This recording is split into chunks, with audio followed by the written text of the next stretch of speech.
In breaking news, a third suspect has officially been arrested in the case of a pregnant, teenage mother-to-be, her unborn baby, and her baby's father.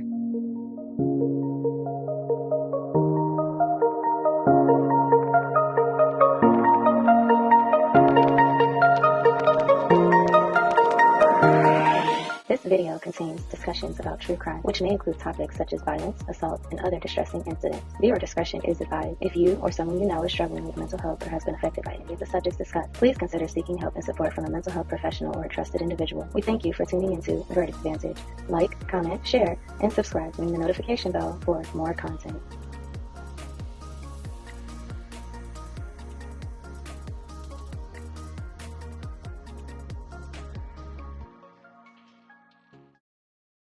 The San Antonio Police Department is hard at work, as families lay their loved ones, Savannah, Matthew, and baby Fabian, to rest this week.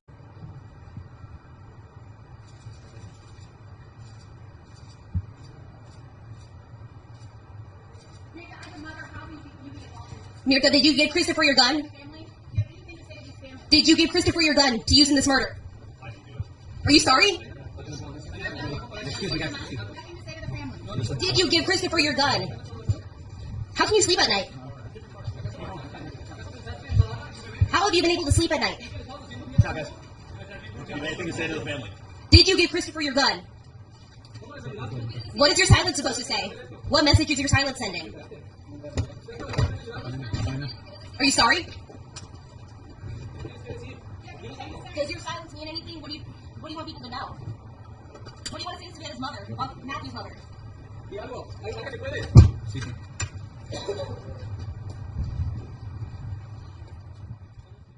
Verdict Vantage has obtained the official arrest affidavit for Myrta Romanos. It reads as follows. On January 4, 2024. Your affiant spoke to Myrta Romanos. Myrta stated on the night of the incident, she was at her residence, Charlie Chan Drive, with Ramon and Christopher. Myrta could not recall the events of the night and stated she thought she was sleeping. Myrta denied knowing about the incident and denied being in Ramon Preciado's vehicle at 5903 Danny K. Drive. Further investigation led to surveillance video being recovered from the defendant's residence.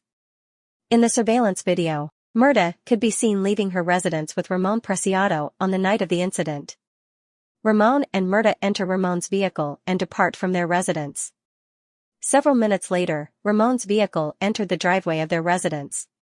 Christopher, Ramon, and Myrta could all be observed exiting the vehicle and entering their residence. The times observed corroborated the timing of events already known, and showed that Myrta was with Ramon when he relocated to 5903 Danny K. Drive to meet with Christopher. Your affiant has reason to believe, and does believe, the said defendant, Myrta Romanos, on or about the 21st day of December, 2023, in Bexar County, Texas, knowingly concealed a human corpse with the intent to impair. That is Myrta Romanos. San Antonio Police just arrested her in connection to the murders of Savannah Soto and Matthew Guerra.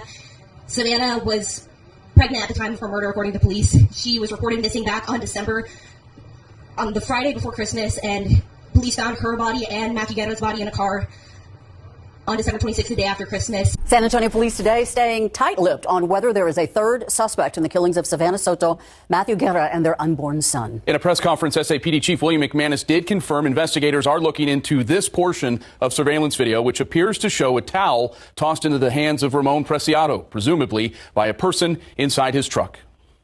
36 hours after the arrests of father-son suspects Ramon and Christopher Preciado, San Antonio Police Chief William McManus and Bexar County District Attorney Joe Gonzalez provided an update to this now weeks-long saga. The gun, believed to be the murder weapon, has been recently recovered from the suspect's home. SAPD yesterday filed an additional charge against the son for abuse of a corpse and an additional charge against his father for altering a corpse. Both men remain at the Bexar County Jail. But will a third person be charged? Police contend this December 21st surveillance footage shows the Preciados moving Matthew Guerra's car to an apartment complex on Danny K. Drive in the middle of the night, with the bodies of Guerra and a 9 months pregnant Soto inside.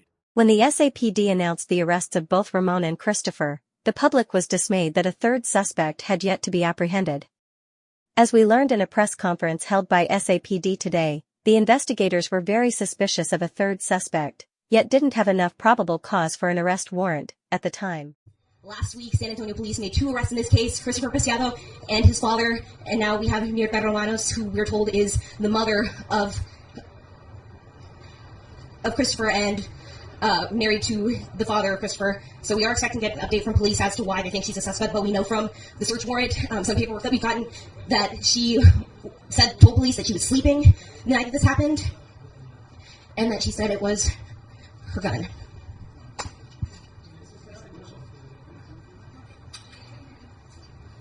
You guys ready?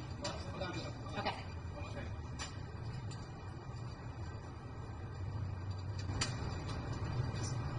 Ready? Good afternoon. Thank you for being here. We're going to provide you with an update on the Savannah Soto and Matthew Guetta case. First and foremost, once again, SAPD wants to extend our condolences to the family of Savannah and Matthew. Today, as you saw, we just made another arrest. This is the 3rd arrest in this case. Just to recap, back on December 23rd, Leon Valley PD reported that Savannah and Matthew Guetta were reported missing to their jurisdiction. On December 26th, SAPD officers received a call for a disturbance. When those officers made that location, they discovered the bodies of Savannah Soto and Matthew Guetta. They were found deceased in their vehicle, the Kia Optima, that had also been reported missing. Since then, our homicide unit has done an outstanding job in following this case. They followed every lead. They were able to get surveillance video, which led them to these arrests that were made. On January 3rd, we made 2 arrests, 19-year-old Christopher Preciado and 53-year-old Ramon Preciado. There was a lot of information on social media that there was a 3rd individual involved. Our homicide detectives were aware of that. However, we were looking for enough probable cause to make that arrest and to present the best case forward to the DA's office. Today, that happened. They were able to develop enough evidence to charge 47-year-old Myrta Romanos, that's Myrta Ramanos.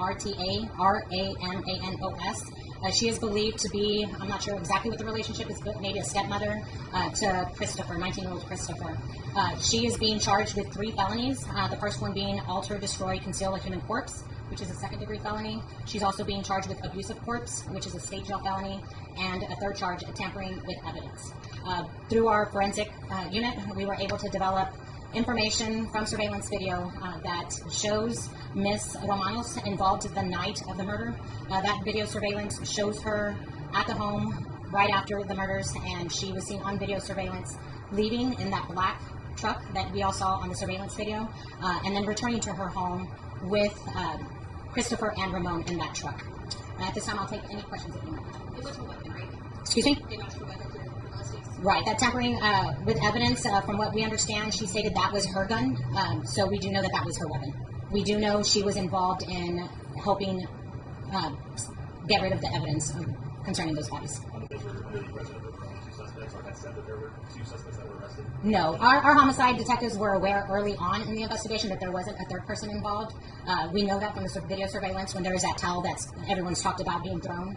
At that time, we just didn't have enough evidence to say that that was Miss Myrta Romanos. But like I said, since then, they've developed enough evidence from surveillance video from the home showing her leaving with the 2, and she gets into that truck, and then when they return to the home, it's her, Christopher, and Ramon in that truck. At this time, we're confident that there's no more suspects. At this time, we're confident that these were the 3 individuals that were involved in this case. We believe it was in that area, right near their home. How cooperative was she? I know there was a search warrant that was issued a few days ago. There was a search warrant, so they had the authority to go into that home. Today, I don't believe she said much. She confessed? She wasn't cooperative today. Thank you, guys. We believe she's a stepmom. No, yeah, that's. She's still married to your I don't know if that's a common law or they're living together, but I don't believe they're legally married. But I'm not for sure. She did live. Them 3 did live in the house together.